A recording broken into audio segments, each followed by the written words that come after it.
বাবা বাবা আমি বড় হয়ে কি করব? কেন, তুমি বড় হয়ে রাজনীতিবিদ হবে। তুমি যে বললে ডাক্তার। মানে ডাক্তার হবে আমার রাজনীতির সোর্সে। ঠিক আছে বাবা। বাবা বাবা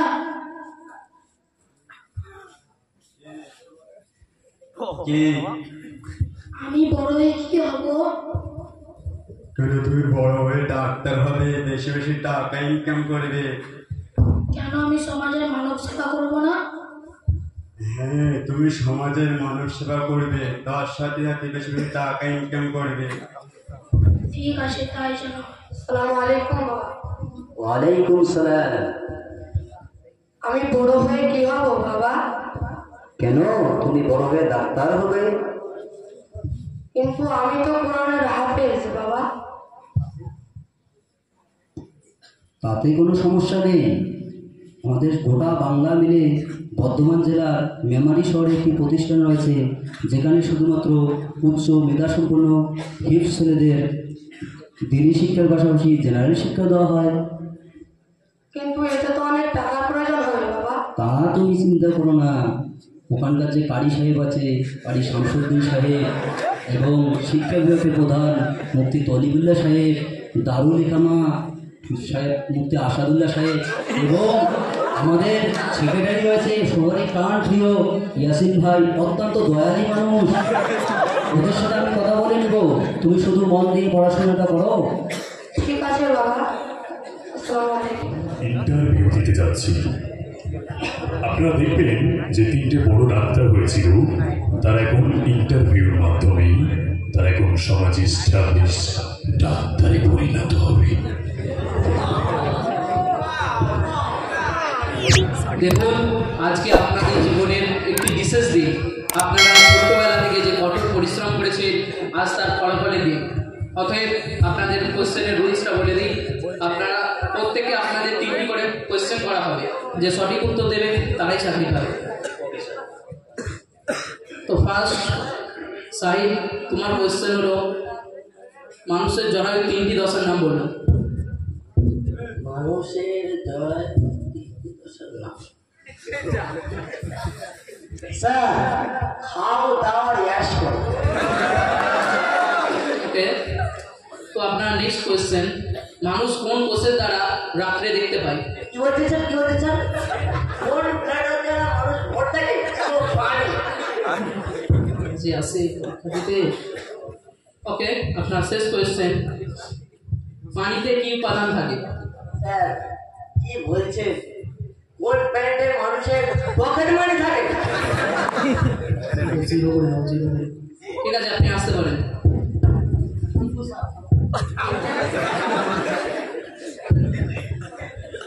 মিস্টার ইন্দ্রমান। Yes sir. এবার আপনার কোয়েশ্চেন, মানুষের জরায়ু 3টি দশার নাম বলুন। মানুষের জরায়ু 3টি দশার নাম হলো গ্যাস্ট্রুলা, প্যাস্টুলা আর বড়রা। আর এটা হচ্ছে আমাদের মহান গ্রন্থ কোরআনুল কারীম 12 নম্বর 23 সূরার নাম সূরা জুমার আয়াত নম্বর 6। আল্লাহ তাআলা এই বিষয়ে বলে দিয়েছেন, বলেছেন ইয়াখলুকুকুম ফি বুতুনিহি উম্মাহাতিকুম খালকাম মিন বাদি খালকিন ফি যুলুমাত। এই বিষয়ে আল্লাহ তাআলা বর্ণনা করেছেন। Very good. ওকে, আপনার সেকেন্ড কোয়েশ্চেন, মানুষ কোন কোষের দ্বারা রাত্রে দেখতে পায়? মানুষ রড কোষের দ্বারা রাতে দেখতে পায়। Very good.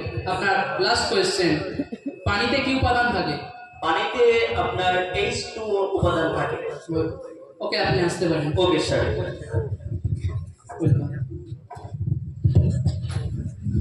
এখন আপনার কোয়েশ্চেন, আপনার জন্য ফার্স্ট কোয়েশ্চেন, মানুষের জরায়ু 3টি দশার নাম বলুন।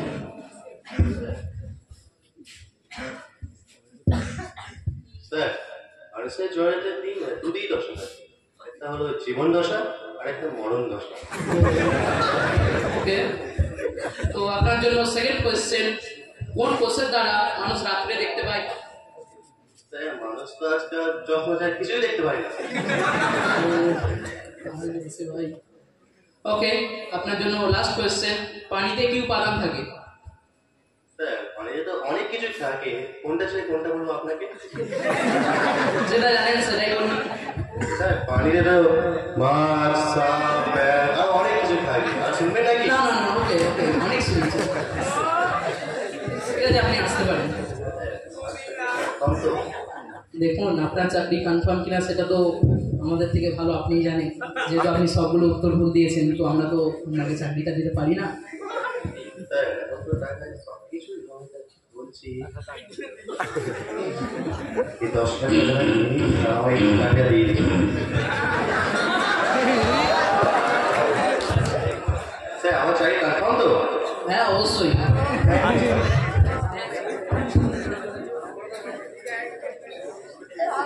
সিকিউরিটিকে দিয়ে ওদের লেটারগুলো পাঠিয়ে দিন।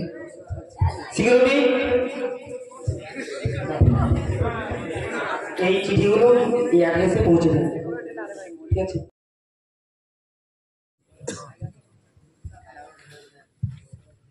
আমরা ভিতরে যাচ্ছি, আমাদেরকে চিঠি এসছে, আমাদের যে পরিস্থিতি জানা যাচ্ছে। Yes, coming. Please take your seat. Good morning sir. One. Okay mister Inzaman, yes sir. তো আপনারা যে পরীক্ষাটা দিয়েছিলেন তাতে আপনারা উত্তীর্ণ হয়েছেন।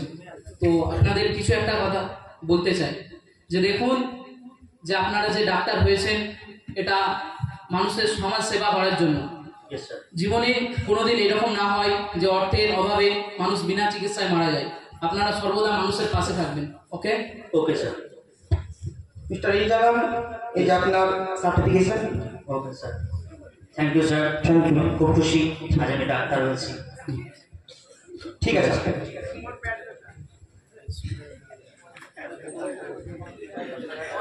টাকাই জীবন, টাকাই মরণ, টাকাই টাকা নেই তো বাপ মা, টাকা ক্যাশ তো জীবন ব্যাগ, টাকা পাকা তো জীবন খাওয়া। আমার এই চাকরি দেওয়ার জন্য thank you sir. Mister Firoz, এই যে আপনার সার্টিফিকেশন। আপনি thank you sir. Thank you. আমাদের কনফার্মেশন লেটার দিয়েছে, আমরা আজ ডাক্তার উন্নত হয়েছি। কি ডাক্তার হয়ে গেছে আমরা? এটা দিয়ে দিয়েছে? হ্যাঁ, আমাকে হয়ে গেছে। আমাকে করেছিল না? আপনাকে দেয়নি না? তা তো আমরা বলতে পারবো না, আমাদের কাজ চাকরি হয়ে গেছে। ঠিক আছে, আমরা জানতে চাচ্ছি। আপনি কে? ডক্টর আছে সিকিউরিটি দাঁড়ান। আপনার কি সমস্যা বলতে পারেন? তিনজন একসঙ্গে পরীক্ষা দিলাম, দুজনে পাস করলো আর আমি পাস করলাম না কেন? দেখুন, আপনি এখানে গরম নেবেন না। আপনার সব উত্তর ভুল হয়েছে, তো আমরা আপনাকে চাকরি দেবো কিভাবে? কিন্তু স্যার আমি তো পরীক্ষা দিয়েছি। পরীক্ষা দিলেই চাকরি পাবে এমনটা নয়, কিন্তু আপনি ভালোভাবেই জানেন। আপনি আমাকে চেনেন? আমার বাপ এমএলএ। সে আপনার বাপ এমএলএ হোক আর এমপি হোক, এখানে কারোর পা চলবে না। যান, বেরিয়ে যান। দেখে নেবো।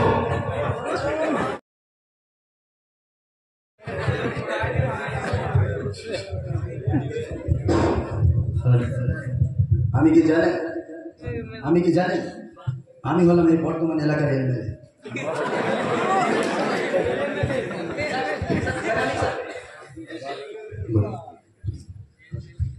সিকিউরিটি দো। স্যার বলুন, আমরা আপনাকে কিভাবে সাহায্য করতে পারি? শুনলাম আমার ছেলে এখানে ইন্টারভিউ দিয়েছে, তো দুটো ছেলে অলরেডি চাকরি পেয়ে গিয়েছে। দেখুন,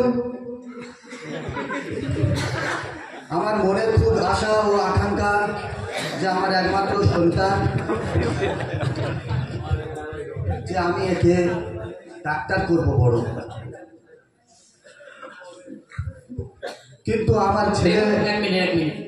দেখুন, আপনার ছেলের সঙ্গে যারা পরীক্ষা দিয়েছে তারা এই তুলনায় মেধার দিক থেকে অনেক উন্নত, তারা খুব ভালো পড়াশোনা করেছে।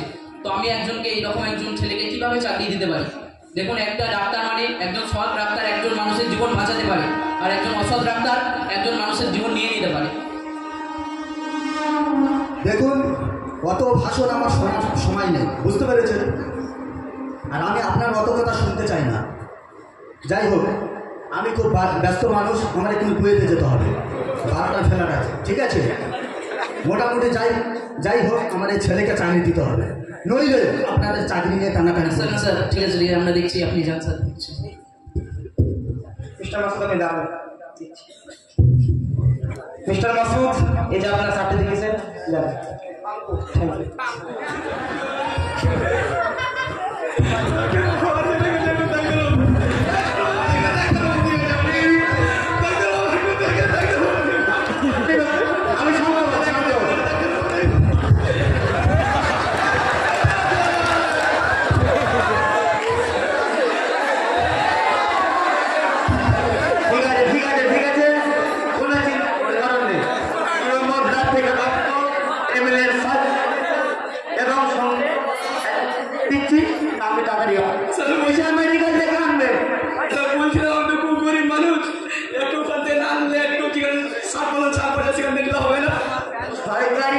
সরকারি মেডিকেল পুরো বেকার। দিশা মেডিকেল থেকে নেবেন, পুরো চাঙ্গা। ওটা মানে কিন্তু ডক্টর মেডিকেল, বুঝতে পেরেছেন? ইমিডিয়েটলি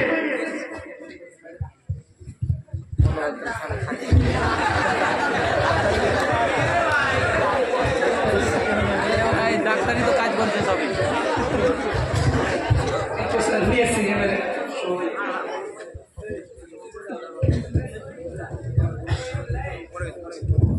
ব্লাড কোল, মেডিকেল কোল, মেডিসিন। আপনি তো ব্লাডের কথা বলেননি। আপনাকে বললাম বেড়াতে ছুটে যান, তাড়াতাড়ি যান। স্যার বলছিলাম যে ব্লাড লাগবে বোতল। জি নেন।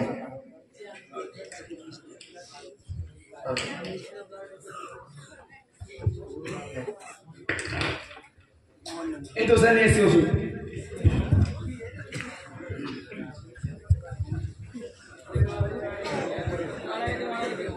এই ওষুধটা সকালে রাত্রে খাবার পর খাবে,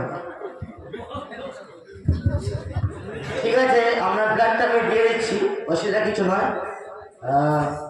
আপনাকে একটা মেডিসিন লিখে দেবো, আপনি ওখান থেকে নিয়ে নেবেন, ঠিক আছে? দিশা মেডিকেল থেকে নেবেন, ঠিক আছে? নিয়ে যান।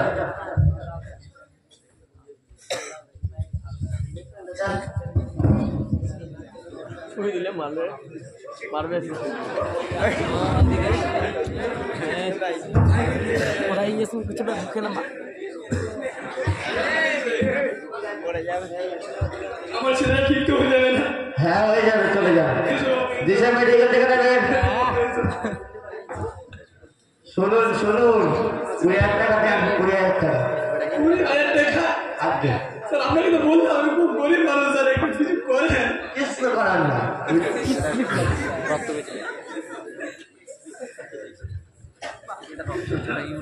ঠিক আছে ঠিক আছে, এটা নাম ওষুধ নেবেন।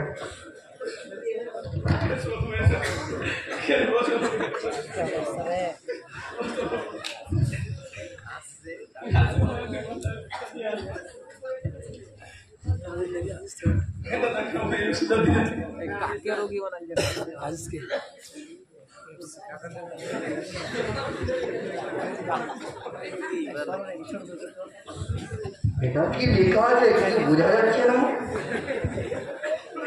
গ্যাস একটা ওষুধ দিই, খেয়ে মরো।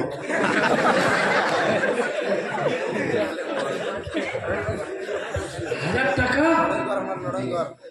কিছু কম করলে হবে না ডাক্তারবাবু? এটা দিশা মেডিকেল, এখানে একদম, এখানে কোনো ছাপ না। দিচ্ছি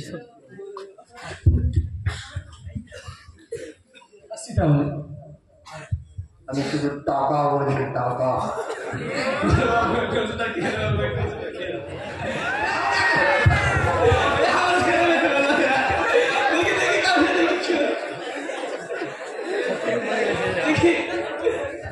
এটা আবার কি? এখানে লাগা আছে আলাদা, ওষুধ দিয়েছে আলাদা। এ ডাক্তারটা আমার ছেলেকে মেরে ফেললো। আমি এখন কি করবো? আমি এখন থানায় কেস করবো।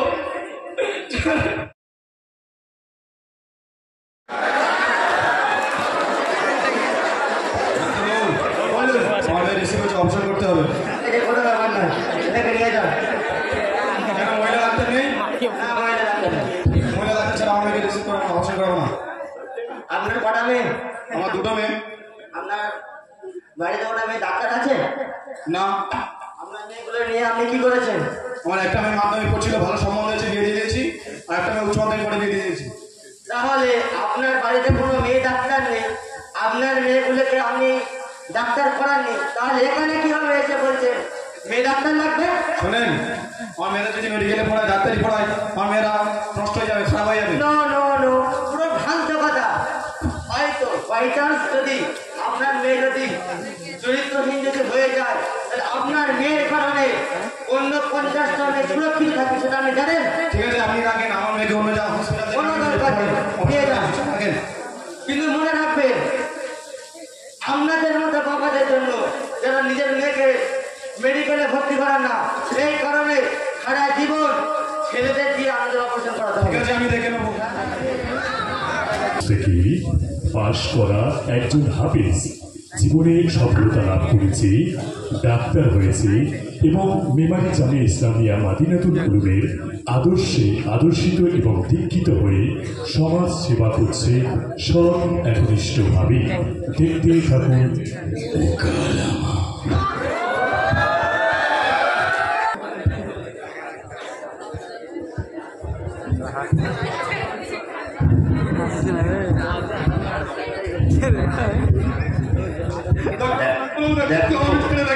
দেখো কি এসছে। ঠিক আছে, দেখি ঠিক আছে, ভর্তি করো, ওটিতে নিয়ে যাও, ঠিক করো। আমি এখন দেখছি, আপনি শান্ত হন, আপনি শান্ত হন।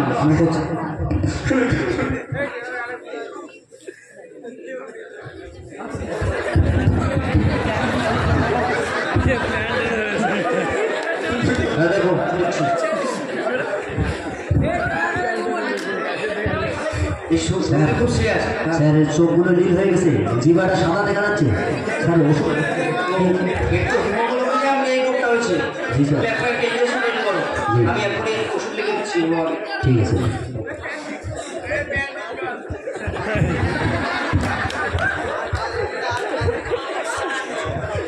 আপনি এই ওষুধগুলো নিয়ে আসেন জলদি। হ্যাঁ, আপনার ছেলে ভালো হয়ে যাবে, আপনি চিন্তা করেন, আপনি ওষুধগুলো নিয়ে আসেন। স্যার এই ইঞ্জেকশন।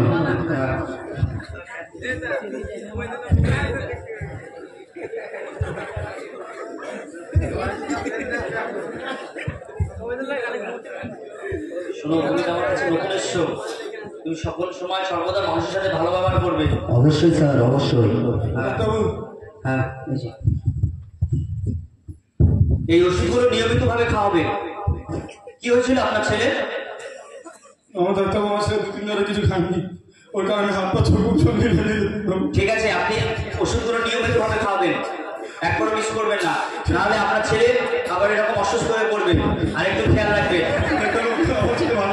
হ্যাঁ, আপনি করে চিন্তা করবেন না, ভালো হয়ে যাবে। না, এটা লাগবে না।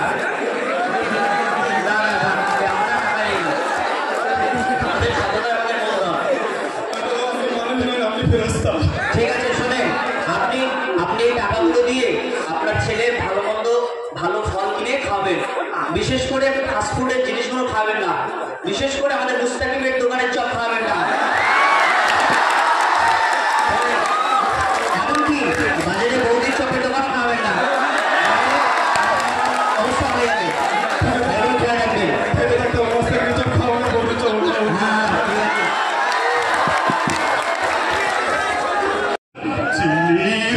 মহলের ভিতরে বিনামূল্যে চিকিৎসা কেন্দ্র ডক্টর ছাগল হাকিম, MBBS, ডক্টর ছাগল Hakim MBS and MBBS, mental treatment surgeon, mental treatment surgeon. ও ভাইসা দেখতে থাকুন, ও ভাইসা।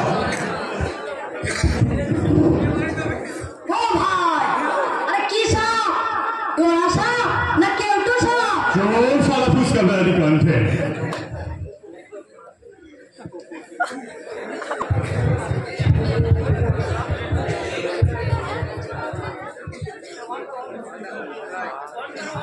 নেক্সট, আপনার কি হয়েছে? জ্বর আইছে।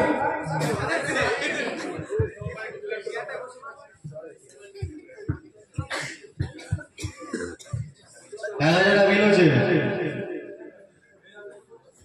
কত টাকা? 1000 টাকা। 1000।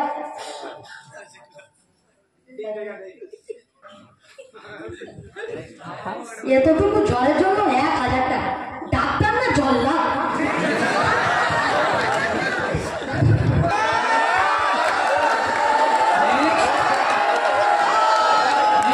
আমার ডাকতিস? আরে তোরে ডাকছি, সুলিয়ায় সুলিয়ায়।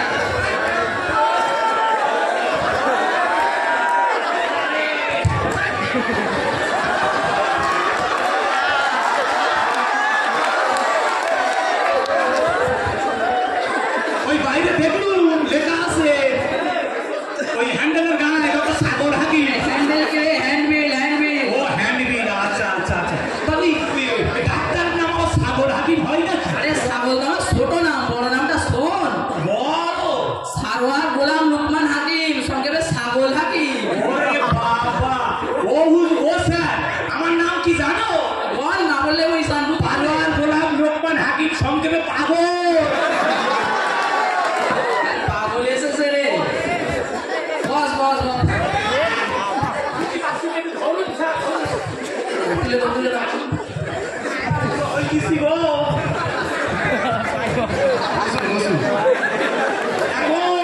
এখন খোটা হইছে, রোগ প্রচুর হয়ে গেছে। কি হয়েছে? খুলি ক, খুলি ক। এই যা দেশ দেখিস আর খুলে কইয়া কিছু থাকবে।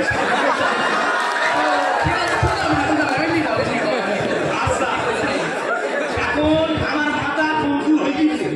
এখন কিছু ধরে রাখতে পারবে, কই ভুলি যাই, সেলি মুলি কি বলা সব ভুলি যায়। তো রোগ যা যা হয়ে গেছে, সেলি মুলি বউ সব কেটে পড়িছে।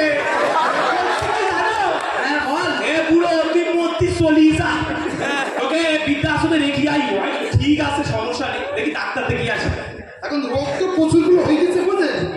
এই লিখে এনেছি, এই কতগুলো রোগ লিখে এনেছি স্যার, এখন আমি কিছু মনে রাখতে পারছি না, তাই রোগ এখন লিখে এনেছি। এই ধরুন এই A B C D E F G H I J K L M N O P Q R S O U V W X Y Z। আরে এগুলো তো রোগ নয় রে, এগুলো অ্যালফাবেট, অ্যালফাবেট। ও স্যার, তবে আর বলছি কি অ্যালফাবেট বলো যাই বলে, কিন্তু অর্থ আছে স্যার। কি অর্থ? ক দেখি, ক। এই এতে আমার বিতে বুকের মধ্যে সিটে করে কামড়ায়, এতে ব্যাধি হয়তো ডায়াবেটিস ডায়াবেটিস হলো নি, এতে অ্যালুমিনিয়াম, আমি এতে পুরা উইটা বাবারে দিতে কাটা করে এতে হাঁপানি টান ধরছে, আইতে ইনফ্লুয়েন্সের যেতে জ্বর এতে কাপাই কুপাই তোলে, এতে মাথা তো মাথা তালু গরম হয়ে, এতে নানি কয় তো নাশা হইছে নাকি, নাশা হইছে নাকি, ওতে উজ্জা উইটা পিতে পেট কাতর ফুইলা গেছে, এতে কিসার পরিমাণ দশা হইছে, আতে রগে রগে টান লাগে, এতে শ্বাসকষ্ট, এতে টানোটে, এতে উমরে পড়ে ব্যথা লাগে, এতে ভালো লাগে, ডাব্লিউতে ইন্টারসিজেন এক্স রিপোর্টে কইলো ওইতে রুটি বাবা, ওইতে ইয়ং বয়সে যেতে আমার জকা হইছে, ডাক্তার একটু বাঁচাও। তুই তো রোগ বানাস নিয়ে তো ভিজিডি বানিয়েছিস, ভিজিডি। সেটা আবার কি? এটা আবার ইউজিএস নাকি এক্সরে, সেটা আবার কি করে? ও, তোর এখন এবিসি করতে হবে, নইলে হবে নি। এবিসি করতে হবে, সেটা আবার কি স্যার? এবিসি আবার কি? আরে এবিসি জানিস না স্যার? এবিসি করতে গেলে ক টাকা লাগবে? বেশি লয়, 25,000। সর্বনাশ, 25,000 টাকা আনলাম মতো গরিবই ছেলে, 25,000 টাকা জোগাড় করতি কি তো কষ্ট হয় স্যার। আরে তুই কার কাছে এসেছিস জানিস? ডাক্তার এমবিবিএস এমটিএস ছাগল হাকিম। হ্যাঁ, হ্যান্ডেলের গায়ে রাখা ছাগল হাকিম। তোর এবিসি করতে হবে তো, টাকাটা দে। কি টাকা দেবো স্যার? 25,000 টাকা আমি কোথায় পাই বলে দিবি?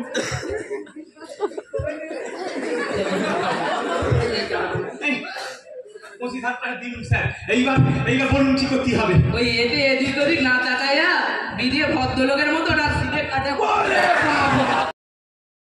আজকে এই যে অনুষ্ঠান আপনাদের সামনে প্রদর্শিত হলো, এই অনুষ্ঠানের মধ্যে বেশ কিছু হয়তো কৌতূহলীপূর্ণ কথা আছে, কিন্তু এই অনুষ্ঠানের অন্তর্নিহিত অর্থ যদি আমরা বোঝার চেষ্টা করি, তাহলে এই অনুষ্ঠানের আজকে এই কঠোর পরিশ্রম হয়তো সফল হবে। এই অনুষ্ঠানে এই মুকালামের মাধ্যমে আপনাদেরকে প্রদর্শিত করেছি যে প্রত্যেকটি সন্তান তার জন্মগতভাবে স্বাভাবিকভাবে জন্মগ্রহণ করে, কিন্তু তার বাবা মা অভিভাবক তার একটি নির্দিষ্ট পথে নিয়ে যেতে চেষ্টা করে। হয়তো সেই নির্দিষ্ট পথ হতে পারে ভ্রান্ত কিংবা ভুল, তৎসত্ত্বেও সন্তান মেধাবী মেধায়, নিষ্পাপ মেধায় সেই দিকে অগ্রগতি হয়। যেমন আমরা আপনাদেরকে দেখেছি যে 3টি সন্তান একদম নিষ্পাপ ছিল, তাদের বাবা মা তাদেরকে এমন একদিকে নিয়ে গেল যার ফলে তারা একটি দিকে ইঙ্গিত দিল। একজন রাজনীতিবিদের মাধ্যমে টাকা ইনকাম করার সোর্স পেল, দ্বিতীয়জন পেল তার মেধার মাধ্যমে। গোলাম আহমদ মুর্তজা রহমতুল্লাহ আলাইহির মাদ্রাসা থেকে পড়ে সে তার যোগ্যতা অনুযায়ী, সে তার মেধা অনুযায়ী ইসলামিক যে কৃষ্টি কালচার তার মাধ্যমে সে মানুষ সেবা করতে চাইল এবং সে মানুষকে সেবাও করলো বিনা পয়সায়। এটা হচ্ছে মাদ্রাসা শিক্ষা, ইসলামী শিক্ষা। দ্বিতীয়ত অন্য বাবা মা শিখিয়েছে যে কিভাবে টাকা ইনকাম করতে হয়। এভাবেই করে তিনটে বাবা মা তাদের অভিভাবক তাদেরকে শিখিয়েছে যে কিভাবে সমাজে ডাক্তারের মাধ্যমে সমাজে এইরকম ফেতনা সৃষ্টি করা হয়। ডাক্তার নিঃসন্দেহে অত্যন্ত একজন সুন্দর পেশা। প্রত্যেকটি বাবা মায়ের ছোট থেকে ইচ্ছা থাকে যে আমার সন্তানকে ডাক্তার কিংবা ইঞ্জিনিয়ার করব, কারণ আমার সন্তান ডাক্তার কিংবা ইঞ্জিনিয়ার হয়ে মানুষের সামনে মানুষকে উপস্থাপন করবে, সমাজ সেবা করবে, এটাই প্রত্যেকটি বাবা মায়ের ইচ্ছা থাকে। কিন্তু বাবা মারা তাদের ইচ্ছাকে, তাদের অভিলাষকে এমন একটি ইঙ্গিত দিতে চায় যার জন্য সমাজ থেকে তারা বহিষ্কৃত হয়ে যায়। উদাহরণস্বরূপ 3টে সন্তান যেভাবে ডাক্তারকে প্রদর্শন করলো আপনারা প্রত্যেকে বুঝতে পেরেছেন। দ্বিতীয় পয়েন্ট, আমাদের সমাজে আমরা প্রত্যেকে জানি যে আমাদের ভাই, আমাদের বোন, মা এবং আমাদের সমাজে প্রচুর পরিমাণে নারী থাকে। সেই নারীগুলোকে শুধুমাত্র আমরা নির্দিষ্ট গণ্ডির মধ্যে আবদ্ধ করে রেখেছি, যেটা কখনো ইসলাম করে না। যদি আমাদের নারী, আমাদের বোন, আমাদের মাকে যদি আমরা শিক্ষার মাধ্যমে ডাক্তার করি, তাহলে আমাদের মায়েদের যখন অপারেশন করা হবে, আমাদের মায়েদের যখন সিজারিং করা হবে, তখন একটি নারী একটি ফিমেল নার্সের মাধ্যমে তাকে অপারেশন করা যেতে পারে। সেখানে তার ইজ্জত সম্পূর্ণ সুরক্ষিত থাকবে। কিন্তু সেটা আমরা না করে আমরা কি করছি, আমাদের সন্তানগুলো থেকে কম বয়সে বিয়ে দিচ্ছি এবং চরিত্র খারাপের ভয় থেকে আমরা কি করছি, আমরা তাদেরকে খুব কম বয়সে বিয়ে দিয়ে দিচ্ছি, আমরা তাদেরকে ডাক্তারদের বিরত রাখছি না। এবং হাসপাতালগুলোতে আমরা যখন যাচ্ছি গিয়ে আমরা ফিমেল নার্সের প্রত্যাশা করছি। সুতরাং আমার প্রত্যেকটা ছাত্রের কাছে আমার অনুরোধ, যাতে আমাদের বোন, আমাদের মা, আমাদের স্ত্রীগুলোকে আমরা ফিমেল নার্স করি, যাতে আমাদের মায়েদের কোনো সমস্যা হলে যাতে আমরা ডাক্তারখানে গিয়ে ফিমেল নার্স মাধ্যমে আমরা অপারেশন করতে পারি। দ্বিতীয় পয়েন্ট, এখন সমাজে ডাক্তার পেশা এমন একটি পেশা পরিণত হয়েছে শুধুমাত্র টাকা হিসেবে মানুষ দেখছে, যেখানে আপনারা দেখলেন যে অধিকাংশ ডাক্তারের সঙ্গে বাইরের বহির্ভূত যে সমস্ত মেডিকেল আছে তাদের একটি কানেক্টিভিটি আছে, একটি সোর্স আছে, যে তারা কি করছে, তাদের মাধ্যমে তাদের ব্যক্তিগত কর্তৃপক্ষ যে ওষুধ আছে সেটা বিক্রি করছে। সরকারি যে ছাড় আছে, সরকারি যে 70% ছাড়, 50% ছাড়, যা বলুন না কেন সেটা তারা বাদ দিচ্ছে। এটা সমাজে অত্যন্ত নিকৃষ্ট এক ধরনের পেশা। এই পেশাকে আমরা মন দিয়ে ঘৃণা করি। তৃতীয়ত কি, ডাক্তারদের মনে যে লোভ এসে যাচ্ছে, টাকার প্রতি যে লোভ এসে যাচ্ছে, সেই টাকার প্রতি লোভও আমরা ঘৃণা করি। আমরা আমাদের সন্তানগুলোকে, আমাদের মেয়েগুলোকে, আমাদের বোনগুলোকে, আমাদের মায়েরগুলোকে ডাক্তার করবো শুধুমাত্র মানুষের সমাজ সেবা করার জন্য, মানুষকে সেবা করার জন্য। তাহলে অবশ্যই আল্লাহ সুবহানাহু ওয়া তাআলা আমাদেরকে যথাযথ প্রতিদান দেবে।